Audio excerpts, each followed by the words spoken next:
종은 어떻게 해야 됩니까? 오직 말씀과 하나님 성령의 인도함을 받아 하나님 중심으로 그리스도 중심으로 서야지만이 바른 교회가 되고 성령의 역사가 있는 교회예요. 할렐루야. 아멘. 건물이 화려하고 사람이 많이 모였다고 해서 성경 중심적이고 하나님의 교회가 되는 것이 아니라 하나님의 말씀이 바르게 전해져야 되고 성령의 역사가 나타나야 돼요. 할렐루야. 아멘. 찬양과 기도가 정말 하나님 중심으로 올려져야 됩니다. 할렐루야. 아멘. 주의 종은 뭐예요? 하나의 심부름꾼, 하나의 통로에 불과한 거예요. 누구에게 영광이 되어야 됩니까? 오로지 하나님께 영광이 돌려야 될 줄로 믿습니다. 아멘. 그래서 그들이 하도 핍박을 받고 핍박을 받다가 안 되니까 어떻게 했어요? 그들이 파란으로 피신합니다. 파란. 지금의 네덜란드. 그래서 네덜란드에 피신해가지고 암스테르담과 랑덴이라는 지역에서 생활을 했습니다. 그러다가 1558년도 엘리자베트 1세가 즉위하니까 왕이 바뀌었으니까 이제 좀 달라지겠거니 하고 타향살이를 정리하고 자기 고향 영국으로 돌아가기로 작정했어요. 그런데 엘리자베트 여왕이 그들의 입국을 막는 거예요. 받아주지 않는 거예요. 이 괘씸한 놈들. 나라의 왕의 왕권에 도전하고 이 국교회에 따르지 않는 이런 매국노 같은 놈들은 필요 없다. 안 받아주었어. 그래가지고 내쳐버리니까 어떻게 돼요? 입국을 허락을 안 하니까 자기 고국인데도 왕권에 의해서. 그러니까 그들이 어쩔 수 없이 미지의 땅 아메리카로 간 거예요. 미국. 예. 가고 싶어 간 게 아니라 자기 고국에서 안 받아주니까 어쩔 수 없이 104명의 청교도들은 메이플라워를 타고 호리오스 향을 떠나서 어려운 항해 끝에 11월 9일 날 매사추세츠 케이프 카드만에 도착했습니다. 통나무로 집을 짓고 프리모스에 정착한 이들을 기다리고 있는 것은 풍요와 행복이 아니라 고난과 혹독한 시련이었어요. 굶주림과 추위, 풍토병과 인디언들의 습격은 그들의 생존을 위협해 있습니다. 여러분 같으면 어떻겠습니까? 하나님을 잘 섬겨보겠다고 핍박도 당하고 고난도 당하고 이 나라 가서 고생하고 정말 그 이민 생활이 지금도 참 나라 떠나면 애국자가 다 되는 것이 참 서럽고 힘들거든요. 근데 그 당시만 해도 얼마나 더 그러겠어요. 지금이야 뭐 비행기 타고 인터넷도 돼 있죠. 한인 마트도 있어가지고 한인 식재료 다 사서 또 뭐 수입이 다 되니까 뭐 돈만 있으면 어느 나라에 가든지 한국같이 다 살 수가 있습니다. 전 세계에 한인들이 많이 몰려있는 데는 김치도 먹을 수 있고 한국 음식 다 만들어 먹고 살아요. 다 그렇게 살거든요, 한인들은.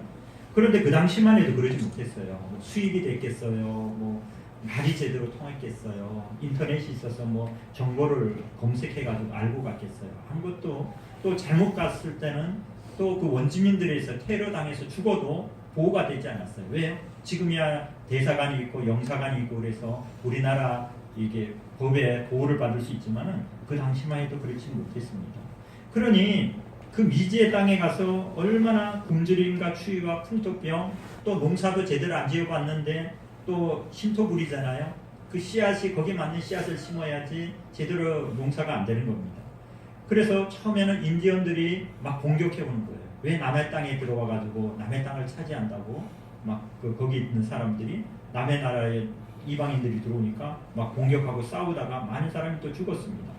그러다가 다행히 인디언과 화해하고 그들의 도움을 받아 봄에 씨를 뿌리고 가을에 거두어들인 수확을 거둬들였는데 별 보잘것이 없었어요. 여러분 뭐 이렇게 황무지에다가 뭐 비료도 안 주고 제대로 뭐 개간도 안 된 그런 화전처럼 그렇게 개간해가지고 뭐 첫 수확이 그렇게 좋을 리가 없죠. 보잘것없는 이 첫 수확을 얻었지만은 그리고 자기들의 가족들이 104명이 갔지만은 절반 이상은 그 해를 맞이하기 전에 풍토병과 추위와 배고픔으로 거의 많이 죽었습니다. 이런 상황에 처했는데 여러분 감사가 나오겠어요? 정말 하나님 잘 섬겨보려고 떠난 그 땅에 가서 굶주려서 죽고 추위에 얼어 죽고 풍토병에 죽고 배고파서 죽고 이런 환경이 있다면 감사하기가 참 어렵잖아요. 고생해서 첫 수확을 거뒀는데 그 첫 수확도 너무 보잘것없는 거예요. 그런데 여러분, 저와 여러분이라면 이런 환경에서 감사할 수 있을까요? 쉽지 않을 것입니다. 그런데 그들은 그런 상황 가운데서도 모든 그 수확을 주신 하나님 앞에 감사했어요. 작은 거지만, 보잘것없는 거지만 그 작은 수확을 주신 하나님 앞에 먼저 예배와 단사합니다. 여러분, 그 정신으로 살면 반드시 복 받을 줄로 믿습니다.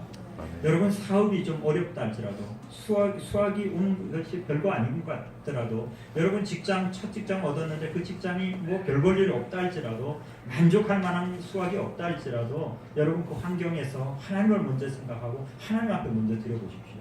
할렐루야. 이 마음과 중심을 다해서 하나님을 섬길 때에, 여러분 우상 숭배하는 사람들도요, 샤머니즘, 또 불교, 또 다른 우상 숭배하는 사람들도요, 이 지극정성, 지성이 들어갑니다. 지성. 아십니까 여러분? 산기도하는 사람들도요, 샤머니즘에서 산신령을 섬기는 사람도요, 목욕 재개하고요, 우리같이 따뜻한 물이 뭐 나와요, 그 얼음물 깨고 거기서 목욕 재개하고 밤새도록 촛불 켜놓고 바위 밑에서 빕니다. 네? 산신령 앞에도 그렇게 합니다.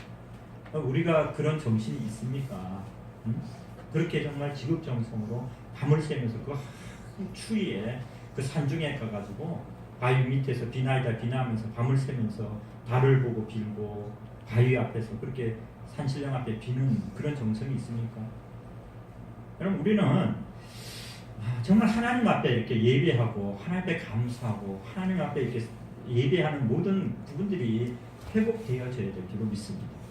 우리 절기 중에서 부활주일, 또 추수감사주일, 또 성탄절을 우리 3대 절기 가장 중요한 절기입니다.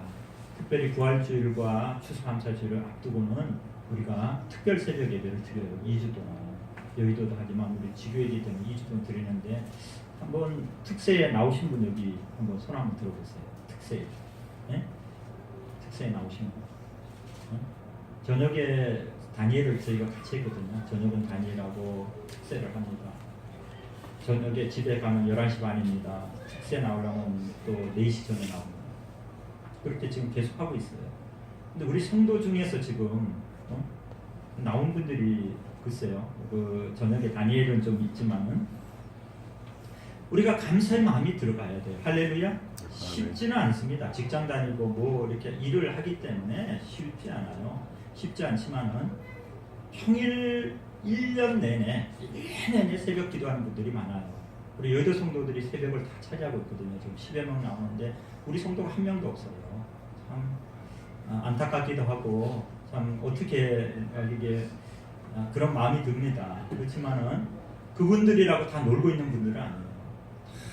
경비하고요, 뭐 청소하고 어려운 일들 하는 분들이 새벽에 와서 기도합니다. 여러분, 감사의 마음을 모아서 예배와, 제일 중요한 게 예배입니다. 할렐루야. 예배에 감사가 들어가는 거예요. 예배와 물질과 봉사와 전도와 이 모든 것들에 우리의 감사가 들어가야 될 줄로 믿습니다. 아프리카 속담에 아프리카의 마치족들의 인사법이 있습니다. 감사합니다라는 표현을 뭐라고 그러냐면, 그들은 내 머리가 흙 속에 있습니다, 이렇게 얘기합니다. 그들은 내 머리가 흙 속에 있습니다. 이게 뭔 뜻이냐면 정말 대단히 감사한다. 우리가 감사할 때, 우리가 절을 하면 어떻게 돼요? 머리가 땅에 닿도록 그렇게 절을 하는 것이 최상의 감사입니다. 우리가 정말 높은 사람, 어른들에게 그냥 이렇게 인사 안 하고 엎드려서 막죽 절을 하면은 그게 최상의 존경심이에요. 그들은 얼마나 머리에 땅이 닿는 게 아니라 아예 구덩이 속으로 파고 머리가 들어가는 거예요. 아주 더 깊이 들어가는 겁니다. 땅에 닿는 정도가 아니라 땅 속으로 머리가 들어가는 겁니다. 이게 뭐예요? 최상의 감사의 표시라는 거예요. 그리고 그들의 말 중에서 이 은혜를 모르고 감사를 모르는 그런 사람을 가르쳐 가지고 입을 닦는 사람, 그렇게 표현한다고 합니다. 감사할 줄 모르는 사람을 가지고 그들은 입을 닦는 사람. 우리도 그렇게 얘기하죠, 그죠? 야, 너 그렇게 은혜를 베풀고 너 그렇게 잘해줬는데 너 입 닦기야? 이런 얘기를 하시죠, 그죠? 근데 그들도 그렇게 표현을 한다는 것입니다. 여러분, 감사할 줄 모르는 사람은 입을 닦는 사람이에요. 사람 앞에도 입을 닦으면 그 사람이 별로 사람들이 인정하지 않습니다. 하나님 앞에 우리가 입을 닦으면 하나님도 그 사람을 그렇게 기뻐하지 않을 것입니다. 여러분, 우리는 내 머리가 흙 속에 있다라고 표현할 정도로 하나님 앞에서나 사람들 앞에 감사를 표현할 줄 아는 저와 여러분들이 다 되시기를 바랍니다. 로마서 1장 21절에 하나님을 알 때 하나님을 영화롭게도 아니하며 감사하지도 아니하고 오히려 그 생각이 허망하여지며 미련한 마음이 어두워졌다 그랬습니다. 감사하지 않는 영혼은 하나님을 영화롭게 할 수 없습니다. 그렇지만 감사하는 영혼은 하나님을 영화롭게 합니다. 시편 50편 23절에 감사로 제사를 드린 자가 나를 영화롭게 하나니 그의 행위를 옳게 하는 자에게 내가 하나님의 구원을 보리라 그랬습니다. 감사로 하나님을 영화롭게 하시는 성도들이 다 되시기를 예수님의 이름으로 축원드립니다. 아멘. 다윗은 시편 103편 2절부터 5절에 내 영혼아 야훼를 송축하며 그의 모든 은택을 잊지 말지어다. 그가 내 모든 죄악을 사시며 내 모든 병을 고치시며 내 생명을 파멸에서 속량하시며 인자와 긍휼로 간을 씌우시며 좋은 것으로 내 소원을 만족해 하사 내 청춘을 독수리같이 새롭게 하시는도다 그랬습니다. 다윗은 감사를 잊지 않았어요. 다윗에게도 고난이 많았고 다윗에게도 괴로운 일이 많았음에도 불구하고 감사하면서 그의 백성들에게 이토록 하나님께 감사라고 그랬습니다. 다니엘서 6장 10절에 보면 다니엘이 이 조서에 왕의 도장이 찍힌 것을 알고도 자기 집에 돌아가서는 윗방에 올라가 예루살렘을 향한 창문을 열고 전에 행하던 대로 하루 3번씩 무릎을 꿇고 기도하며 그의 하나님께 감사했다고 그랬습니다. 다윗뿐만 아니라 다니엘도요. 하나님을 하루에 3번씩 하나님께 기도했는데 이걸 시기하는 자들이 못하게 하려고 왕의 도장을 받아가지고 이렇게 기도하는 사람들은 잡아다가 풀물에 던지든지 사자굴에 던지도록 그렇게 오인이 찍혀있기 때문에 그렇게 하면 어떻게 돼요? 죽게 되는 거예요. 그런데도 불평 원망하지 않고 그는 어떻게 됐어요? 하나님 앞에 감사함으로 기도했다는 거예요. 할렐루야. 그래서 어떻게 됐어요? 사자굴에 던져졌지만은 굶주린 사자 앞에 갔지만은 사자가 다니엘을 털끝마치도 상하지 못하게 했어요. 그래서 펄펄 끓는 풀무가 뭡니까? 용광로에 용광로에 갖다 집어넣는데 쇠도 녹이는 그 용광로에 어떻게 했어요? 그를 잡아서 포승줄을 묶어가지고 군병들이 쳐놓으려고 갔던 그 옆에 사람 다 죽었는데 그 군병들은 다 죽었는데 다니엘과 그 세 친구들은 어떻게 됐어요? 다 다니엘 세 친구들은 전부 다 멀쩡하게 살았습니다. 그런데 자세히 보니까 들어간 거는 다니엘과 두 친구 해서 3사람이 들어갔는데 4사람이 벌써 막 춤추며 뜁니다. 한 분은 누구입니까? 예수님이 그 풀무불 가운데 그들을 보호하여 주신 줄을 믿습니다. 그 다음에 사도 바울은 고린도후서 12장 10절에 그러므로 내가 그리스도를 위하여 약한 것들과 능력과 궁핍과 박해와 홍보를 기뻐하노니 이는 내가 약할 그때에 강함이라고 했습니다. 여러분 정말 로마의 감옥 가운데 있을지라도 가장 핍박 가운데 있을지라도 주의 일을 하다 고난을 당한다 할지라도 믿음의 선진들은 하나같이 다 하나님을 찬양하고 감사하였습니다. 저와 여러분은 어떤 환경 가운데 있을지라도 하나님 앞에 감사하여 하나님의 기적을 체험하는 모든 성도들이 다 될 줄로 믿습니다. 아멘. 한번 따라합니다. 감사는 은혜를 깨달아야 표현할 수가 있습니다. 예수님께서 오병이어의 기적을 일으키실 때 광야로 많은 사람이 찾아왔습니다. 예수님께서는 이렇게 쉬러 가는데 쉬지도 못하게 찾아오면 어떻게 하냐고 불평하지 않고 감사했습니다. 또 찾아오려면 자기가 먹을 것 정도는 가지고 와야지 이렇게 그냥 찾아오면 어떻게 하느냐고 불평하지 않으셨습니다. 또한 병든 자들을 이렇게 많이 한꺼번에 데리고 오면 어떻게 하느냐고 하시지 않고 감사하셨습니다. 주님을 인정하고 찾아와 준 것만 해도 감사하셨습니다. 여러분, 예수님이 좀 쉬고 싶을 때, 예수님이 좀 쉬어야 될 때인데도 사람들이 막 구름대같이 찾아와서 또 올 때 도시락도 하나 안 싸들고 와가지고 민폐를 끼칩니다. 그런데 예수님께서는 조금 더 그것을 싫어하지 않으셨습니다. 여러분, 교회 안에 수많은 영혼들이 때때로 다급할 때에 정말 교회 와서 기도하게 할 때에 아니 지금 예배 시간도 아닌데 왜 와가지고 나 퇴근도 못하게 하냐고 그렇게 불평하지 않아요. 또 오려면은 좀 먹을 거나 좀 싸들고 오지.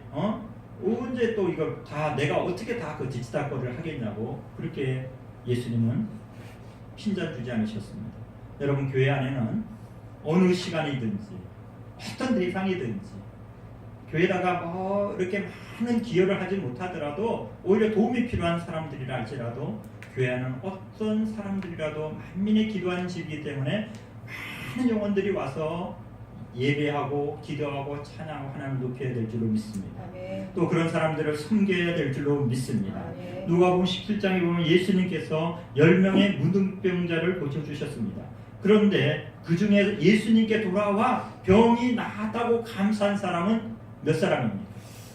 10명을 고쳐주셨는데 몇 사람이 돌아와서 감사하다고 표현을 했습니까? 누구입니까? 몇 사람입니까? 단 한 사람. 누구예요? 유대인입니까? 아닙니다. 사마리아인입니다. 이방인입니다. 늘 개라고 조롱당하고 멸시 천대받았던 가장 소외된 사람이었습니다. 여러분 아무리 많은 사람이 은혜를 받으면 뭐합니까? 아무리 유대인이면 뭐합니까? 아무리 지kim이 있으면 뭐합니까? 여러분 감사할 줄 아는 사람이 하나님을 영화롭게 하는 줄로 믿습니다. 예수님이 말씀합니다. 10사람이 다 깨끗함을 받지 아니하느냐? 그 9은 어디 있느냐고 말씀합니다.